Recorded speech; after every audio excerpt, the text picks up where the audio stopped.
பிரகலாதா, உன்னை நான் இத்தனை மாதங்களாக குருகுல வாசத்துக்காக அனுப்பினேனே, அந்த இடத்திலேயே நீ கத்துண்ட விஷயங்கள்ல உத்தமமான விஷயம் எது அப்படின்னு சொல்லு அப்படின்னு ஹிரண்யகசிபு கேட்ட பொழுது அவனுடைய மகனான பிரகலாதன் ரொம்ப அழகான ஒரு விஷயத்த சொல்றத ஸ்ரீமத் பாகவதம் நமக்கு காட்டி கொடுக்கிறது.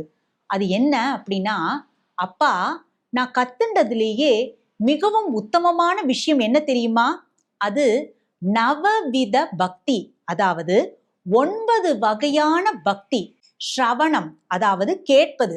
அடுத்தது கீர்த்தனம், நமக்கு தெரிஞ்ச பகவானுடைய ஸ்லோகங்களை சொல்லுவது, விஷ்ணுவை ஸ்மரணம் செய்வது. இது 3வது பக்தி, அதாவது பெருமாளை பத்தி நினைச்சுட்டு இருக்கிறது. அடுத்தது பாத சேவனம். அடுத்தது பகவானுக்கு திருவடிக்கு நாம செய்யக்கூடிய அர்ச்சனம், தாஸ்யம், பகவானுக்கு தொண்டனாக இருப்பது. அடுத்தது சக்கியம், சக்கியம்னா பெருமாளோடவே நட்பு பாராட்டுவது. அடுத்தது ஆத்ம நிவேதனம். இதெல்லாம் தாண்டி பகவானே, உன்னுடைய சரணத்தை விட்டால் எனக்கு வேறு கதி கிடையாது, உன்னுடைய சரணமே கதி அப்படின்னு நாம் சரணாகதி புகுந்து செலுத்தக்கூடிய பக்தி தான் ஆத்ம நிவேதனம் அப்படின்னு சொல்லக்கூடிய பக்தி.